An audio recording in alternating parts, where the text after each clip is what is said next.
I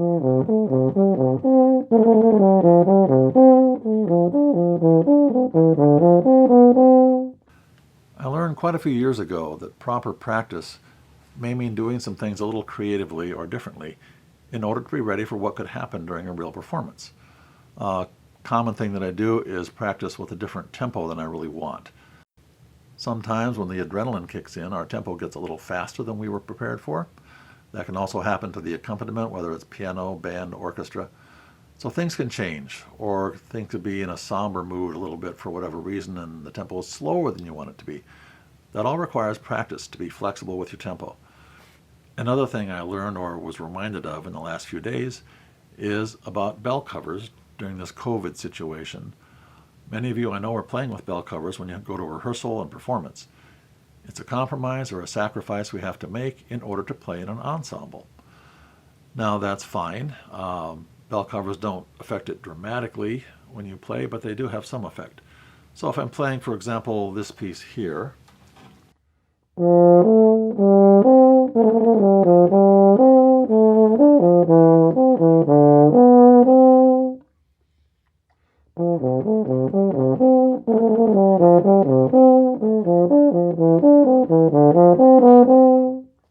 that's how I'm used to practicing with nothing over the bell. But to get ready to play in this new environment, when we might have a cover on the bell, we should be practicing at least some of the time with that cover. It changes things. First of all, my pitch has changed a little. It wants to tune flatter. So the first thing you may have to do is adjust your tuning slide. But beyond that is a more complicated adjustment, and that is figuring out how the horn responds and getting used to how it responds.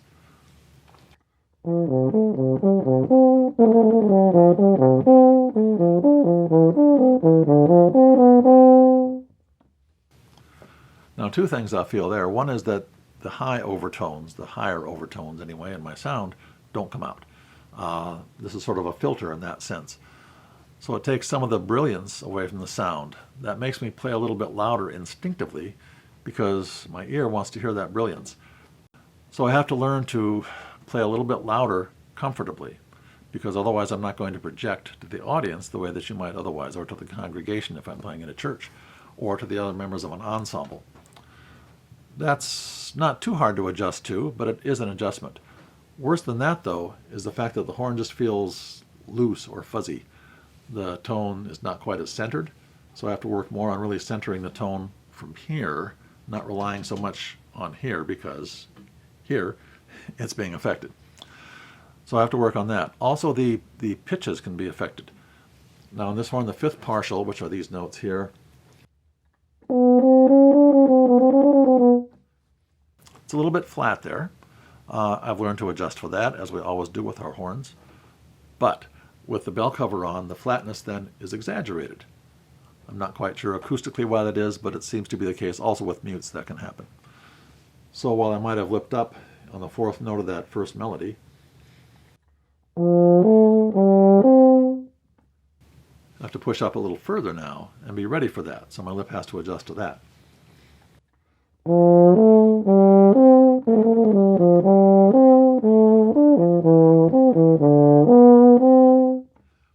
You can see almost all those top notes were in that fifth partial, so there's some adjustment to make.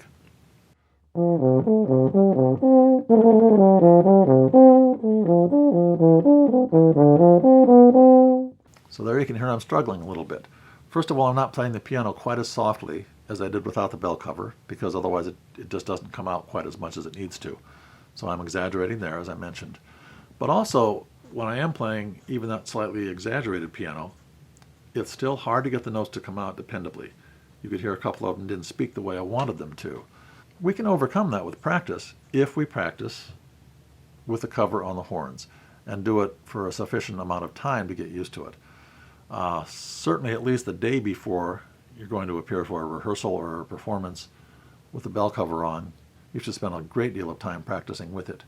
I would recommend more than that, though, because it takes a while to get used to it, and not just get used to it, but to handle it professionally, to really sound comfortable with it, as though this is how we play, this is what it is now. In my own case, 2 days ago, we recorded for 2 church services. One was with a small ensemble where we used bell covers. The other I played a solo with piano, and there I took the bell cover off because we could maintain better social distancing and so on. But that was hard to adjust to as well. After playing with the brass group for a while, getting used to the stuffier sound here,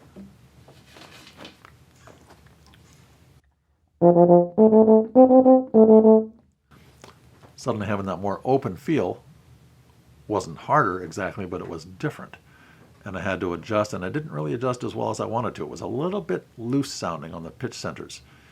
Even though it was easier without the bell cover on, that's not the way I'd been playing for the hour previous to that. So these are all things you have to get used to. If you have to play with and without the bell cover, that's also a good way to practice.